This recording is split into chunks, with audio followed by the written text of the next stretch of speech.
दोस्तों, एक बात हमेशा याद रखिएगा कि गलतियां सिर्फ इंसानों से ही होती हैं और कोई भी इंसान अगर अपनी गलतियों को सच्चे दिल से मान ले तो फिर उसको माफ़ भी कर देना चाहिए। लेकिन अक्सर इंसान उसकी गलतियों को बार बार याद दिलाकर उसे कोसने लगता है, जिसकी वजह से वो इंसान सही रास्ते पर आने की बजाय और भी गलत रास्तों पर चल पड़ता है। और आखिरकार एक दिन ऐसा भी समय आता है जब वो कुछ ऐसा कर गुजरता है जिसका शायद कोई अंदाज़ा भी नहीं लगा सकता है। आज की कहानी में भी बिल्कुल ऐसा ही होता है, जिसकी वजह से एक नहीं बल्कि दो दो मासूम बच्चियां हमेशा के लिए इस दुनिया को छोड़कर चली जाती हैं।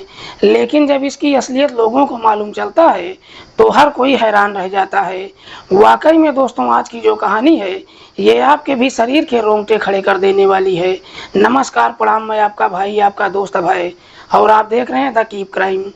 दोस्तों, आज की जो सच्ची कहानी मैं आपको सुनाने जा रहा हूँ, ये सच्ची कहानी है उत्तर प्रदेश के इटावा जिले की। इटावा का एक गांव पड़ता है बहादुरपुर, और इसी बहादुरपुर गांव का रहने वाला है रामवीर सिंह। रामवीर सिंह की पत्नी का नाम है सुशीला देवी।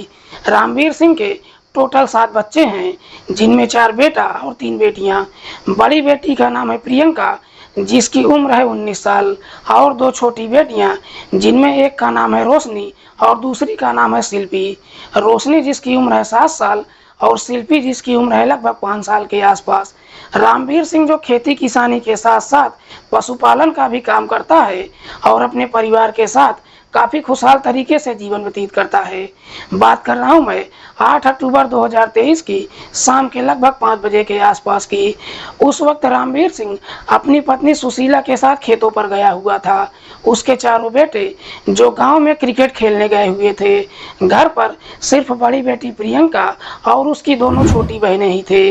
लगभग 5 बजे के आसपास प्रियंका भी अपना खाना वाना बनाकर घर का दरवाज़ा बाहर से बंद कर देती है और अपनी माँ के पास खेतों पर चली जाती है। लगभग 1.5 घंटे के बाद सुशीला अपनी बेटी प्रियंका के साथ घर के लिए निकलती है। रामवीर सिंह मार्केट के लिए निकल जाता है, लेकिन जैसे ही सुशीला अपनी बेटी के साथ घर पर पहुंचती है तो देखती है कि घर का दरवाज़ा बाहर से खुला पड़ा है।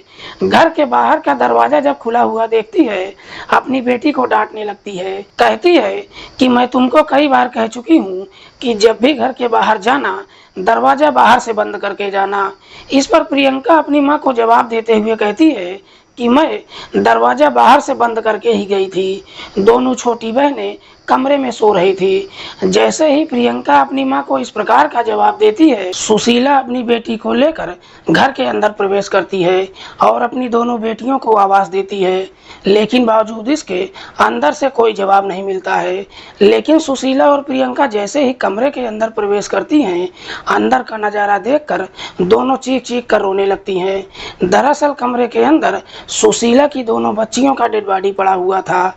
चीख पुकार सुनकर आस पड़ोस के लोग भी इकट्ठा हो जाते हैं और जैसे ही इस तरह का नज़ारा देखते हैं, तुरंत ही इस बात की जानकारी रामवीर सिंह को देते हैं। रामवीर सिंह को जैसे ही मालूम चलता है, मार्केट से भागते दौड़ते अपने घर पर पहुंचता है और जब अपनी दोनों बच्चियों को इस हालत में देखता है, उन्हें सीने से लगाकर चीख चीख कर रोने लगता है। धीरे धीरे पूरे गांव के लोग इकट्ठा हो जाते हैं। गांव के लोग जैसे ही इस तरह का नज़ारा देखते हैं, तुरंत ही इस बात की जानकारी नज़दीकी पुलिस थाने में देते हैं। इधर पुलिस को जैसे ही सूचना मिलती है, पुलिस तुरंत ही अपनी टीम के साथ घटनास्थल पर पहुंचती है और सबसे पहले दोनों की डेड बॉडी को चेक करती है। तो मालूम चलता है कि दोनों के गले पर किसी तेज धारदार हथियार को चला दिया गया है। पुलिस जब घटनास्थल का मुआयना करती है तो मालूम चलता है कि घर के अंदर जितना भी सामान था सब के सब अपनी अपनी जगह पर मौजूद पड़ा हुआ था, जिसे देखकर पुलिस अंदाजा लगाती है कि इन दोनों की हत्या लूट के इरादे से तो बिल्कुल नहीं किया गया है। पुलिस को लगता है कि शायद रामवीर का किसी के साथ में कोई रंजिश रहा होगा और इसी दुश्मनी के चलते उसकी दोनों बेटियों की हत्या कर दिया गया है। हालांकि पुलिस जब इस पूरे घटना के बारे में सुशीला से पूछताछ करती है तो सुशीला पुलिस वालों को जवाब देती है कि साहब, लगभग लगभग 2 बजे के आसपास मैं अपने पति के साथ खेतों पर चली गई थी। उस वक्त मेरे घर में मेरी बड़ी बेटी प्रियंका और दोनों छोटी बेटियां ही थी। मैंने प्रियंका से बोला था कि तुम शाम के वक्त खाना बना देना, लेकिन 5 बजे के आसपास खुद प्रियंका भी खेतों में पहुंच गई थी। सुशीला जैसे ही इस तरह का जवाब देती है, पुलिस प्रियंका से पूछताछ करती है। प्रियंका पुलिस वालों को जवाब देती है कि साहब, जब मैं खाना बना रही थी उसी वक्त मेरी दोनों छोटी बहनें गहरी नींद में सो गई।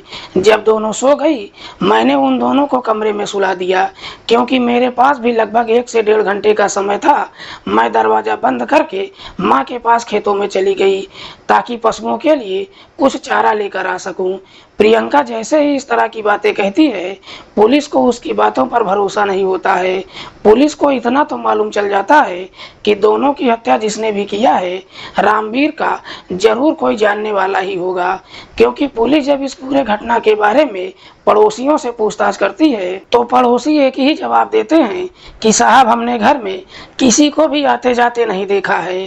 पुलिस सबसे पहले दोनों की डेड बॉडी को अपने कब्जे में लेती है और उन्हें पोस्टमार्टम के लिए भेज देती है, और फिर रामवीर की तहरीर पर धारा 302 के तहत अज्ञात अपराधियों के खिलाफ मुकदमा दर्ज करती है और फिर इस मामले की छानबीन करना शुरू करती है। पुलिस अपनी तमाम कोशिश कर लेती है, लेकिन बावजूद इसके अपराधियों का कहीं कुछ पता नहीं चलता है। पुलिस अब इस मामले की जांच पड़ताल करते हुए फिर से रामवीर के घर पर पहुंचती है और जाकर घटनास्थल का बारीकी तरीके से मुआयना करती है। तो मालूम चलता है कि दोनों की डेड बॉडी जहां पर पड़ा हुआ था, वहां की जमीन पर खून भी गिरा हुआ था, लेकिन उस खून को बारीकी तरीके से साफ सफाई किया गया था। पुलिस जब घर की तलाशी लेती है तो घर के अंदर से पुलिस को एक फावड़ा भी मिलता है, जिस फावड़े को पानी से धुल दिया गया था, लेकिन उस फावड़े पर खून के कुछ छींटे लगे हुए थे। तार पर एक कपड़ा भी टंगा हुआ था जो धुल कर डाला गया था। फोरेंसिक टीम जब उस कपड़े की जांच पड़ताल करती है तो उस कपड़े पर खून के छींटे भी दिखाई देते हैं। पुलिस जब उस कपड़े के बारे में सुशीला से पूछताछ करती है तो सुशीला कहती है कि साहब, ये कपड़ा मेरी बड़ी बेटी प्रियंका का है। पुलिस को जैसे ही इस तरह का डिटेल मिल जाता है, पुलिस इसी डिटेल के आधार पर प्रियंका को अपने साथ लेकर थाने पहुंच जाती है और फिर प्रियंका से उसकी दोनों बहनों की हत्या के बारे में सख्ती से पूछताछ करती है। पुलिस जैसे ही अपनी सख्ती दिखाना शुरू करती है, आखिरकार प्रियंका मजबूर होकर अपनी सच्चाई कबूल कर लेती है। लेकिन प्रियंका जब इस हत्या की पूरी कहानी बताती है तो वाकई में इसे सुनने के बाद हर किसी के शरीर के रोंगटे खड़े हो जाते हैं। दरअसल इस कहानी की शुरुआत होती है इस घटना से ठीक लगभग 4 महीने पहले। प्रियंका जो अपने ही इलाके से 10वीं क्लास तक की पढ़ाई करती है, लेकिन घर की मजबूरी देखते हुए 10वीं के बाद अपनी पढ़ाई छोड़ देती है और फिर अपने घर के अंदर अपनी माँ के कामों में हाथ बटाने लगती है। लगभग 3 महीने पहले प्रियंका की मुलाकात एक दिन अमन से होती है। अमन जो प्रियंका के बगल के ही गांव का रहने वाला है।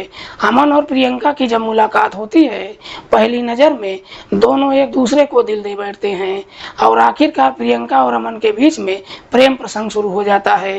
प्रियंका और अमन के बीच में जैसे ही प्रेम प्रसंग शुरू हो जाता है, उसके बाद दोनों अक्सर फोन पर बातचीत भी करने लगते हैं। बीच बीच में उन दोनों को जब भी मौका मिलता है, घर के बाहर एक दूसरे से मुलाकात भी करते हैं। लगभग 2 महीने का समय गुजर जाता है, लेकिन इस बात की जानकारी प्रियंका के माता पिता को कभी मालूम नहीं चलता है। इधर प्रियंका के माता पिता जब घर पर नहीं होते हैं, सही मौका देखकर कभी कभी अमन को अपने घर पर भी बुला लेती है। लेकिन घटना से ठीक 1 सप्ताह पहले एक दिन प्रियंका अमन को जब अपने घर पर मिलने के लिए बुलाती है, अमन जब प्रियंका के घर पर पहुंचता है, उसे लेकर छत पर चली जाती है। छत पर बैठकर दोनों कुछ देर तक बातचीत करते हैं और बातचीत करते करते दोनों छत पर ही एक दूसरे से संबंध बनाने लगते हैं। लेकिन दोनों अभी अपनी प्रेम की दुनिया में गोता लगा ही रहे थे, तभी उसी वक्त प्रियंका की दोनों छोटी बहनें वहीं पर पहुंच जाती हैं और उन दोनों को आपत्तिजनक हालत में देख लेती हैं। इधर अमन और प्रियंका जैसे ही अपने सामने शिल्पी और रोशनी को देखते हैं, देखकर एकदम से डर जाते हैं। वहां से अमन तो अपने घर पर चला जाता है, लेकिन प्रियंका अपनी दोनों बहनों को समझाने लगती है कि तुम लोग इस बारे में मम्मी पापा से कुछ नहीं बताओगे, बदले में तुम लोग जो कुछ भी मांगोगे मैं तुमको दूंगी। लेकिन जैसे ही शाम होती है, प्रियंका की माँ जब घर पर पहुंचती है, प्रियंका की दोनों बहनें ये सारी सच्चाई अपनी माँ से बता देती हैं। जैसे ही ये सारी सच्चाई सुशीला को मालूम चलता है, सुशीला ये सारी बातें अपने पति रामवीर से बता देती है। रामवीर को जैसे ही मालूम चलता है कि उसकी बेटी का किसी लड़के के साथ प्रेम प्रसंग ही नहीं चल रहा है, बल्कि उसे अपने घर में मिलने के लिए भी बुलाई थी, रामवीर इस प्रकार से गुस्से में आ जाता है कि उसी दिन बुरी तरीके से पिटाई करता है। साथ ही साथ प्रियंका को सख्त हिदायत देते हुए कहता है कि आज के बाद ना तो तुम उस लड़के से कभी मिलोगी और ना ही वो कभी हमारे घर पर आना चाहिए। उसके बाद रामवीर प्रियंका के ऊपर पाबंदियां ही नहीं लगा देता है, बल्कि उसका घर से बाहर निकलना भी बंद करवा देता है, जिसकी वजह से प्रियंका भी एकदम से परेशान रहने लगती है। लेकिन काफ़ी सोच विचार करने के बाद प्रियंका ये सोचती है कि वो अमन से कभी मुलाकात नहीं करेगी। इधर अमन की जब प्रियंका से मुलाकात नहीं हो पाती है, अमन अब बार बार प्रियंका के नंबर पर फ़ोन करने लगता है और उस पर मिलने के लिए दबाव डालने लगता है। प्रियंका उसको साफ साफ कह देती है कि आज के बाद ना तो मेरा तुम्हारे साथ कोई रिश्ता है और ना ही मैं तुमसे कभी मुलाकात करूंगी। लेकिन इसके बावजूद अमन ना तो प्रियंका की बात मानता है और ना ही उसे परेशान करना छोड़ देता है। ये सारी बातें वहीं पर ख़त्म हो सकती हैं, लेकिन यहाँ पर रामवीर और उसकी पत्नी एक गलती कर देते हैं। उसके बाद आए दिन हर रोज छोटी छोटी बातों को लेकर उसी बात को याद करके प्रियंका को तरह तरह के ताने मारने लगते हैं, जिसे सुनकर प्रियंका को भी काफी बुरा लगता है, लेकिन चाहकर भी प्रियंका कुछ कर नहीं पाती है। इधर प्रियंका के माता पिता उसी एक गलती को लेकर उसे ताने तो मारते ही हैं, इधर अमन भी बार बार उसके नंबर पर फोन करता है और उसे मिलने के लिए कहता है। आखिरकार एक दिन प्रियंका गुस्से में आकर अमन से कहती है कि मैं तब तक तुमसे नहीं मिल सकती हूँ जब तक मेरी दोनों बहनें घर में हैं, क्योंकि अगर मैं दोबारा पकड़ी गई तो ये मेरे लिए ठीक नहीं होगा। लेकिन जैसे ही इस तरह की बातें कहती है, अमन भी आग में घी डालने का काम करता है। अमन कहता है कि अगर वाकई में ऐसी बात है तो तुम अपनी दोनों बहनों को हमेशा के लिए इस दुनिया से ही हटा दो। अमन जैसे ही इस तरह की बातें कहता है, उस वक्त प्रियंका इस प्रकार से गुस्से में थी कि गुस्से में ही अमन की बात मान लेती है, लेकिन फिर भी काफ़ी सोच विचार करके शांत हो जाती है।